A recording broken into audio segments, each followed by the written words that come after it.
মায়ের মৃত্যু পর্ব 1। খালা বলল, তোর মাকে কবর দেওয়ার জন্য নিয়ে যাচ্ছি, শেষবারের মতো মাকে দেখবি না? আমি বললাম, আত্মহত্যা করা ওই মায়ের মুখ আমার দেখার ইচ্ছে নেই, কবর দিতে পারো। খালা বলল, রাগ করে থাকিস না নয়ন, পরে যখন রাগ শেষ হবে তখন কিন্তু মাকে দেখার জন্য কবর ভেঙে ফেলতে ইচ্ছে করবে।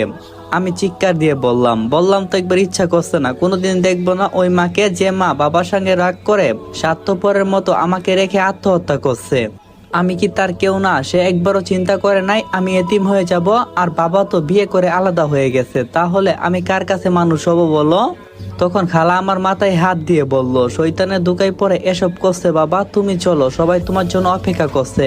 আর আকাশের অবস্থাও তেমন ভালো না, মনে হচ্ছে যে বৃষ্টি পড়বে, যদি বৃষ্টি পড়ে তাহলে মাটি দিতে ঝামেলা হবে। আমি যাব না, আমার কেউ না উনি। যে মহিলা আমার কথা চিন্তা না করে একা একা মরে গেছে, তার জন্য আমার কোনো অনুমতি নেই খালা।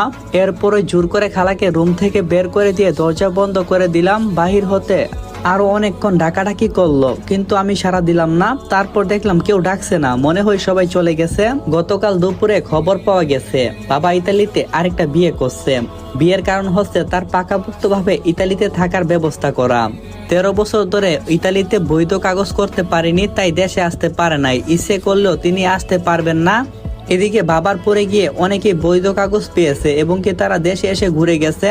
আর বাবা তার ধৈর্য ধরে রাখতে না পেরে সেখানের একটা বাংলাদেশি ডিভোর্সি মহিলাকে বিয়ে করছেন।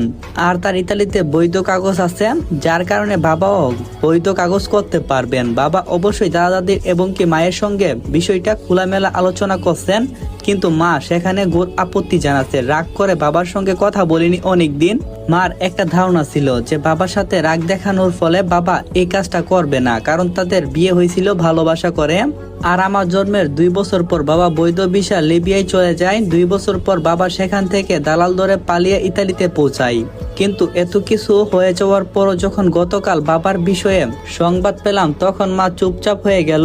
দাদার বাড়ি থেকে বিকালেই আমাকে সঙ্গে করে নিয়ে নানার বাড়িতে চলে আসছেন। নানার বাড়িতে কেউ জীবিত নেই, একমাত্র মামা, তার স্ত্রী, সন্তান সবাইকে নিয়ে চট্টগ্রামে থাকে। পুরনো নানা বাড়িতে বাস করে আমার ছোট খালা। বাড়িটা অনেক পুরনো, তাই অনেক রুম আছে।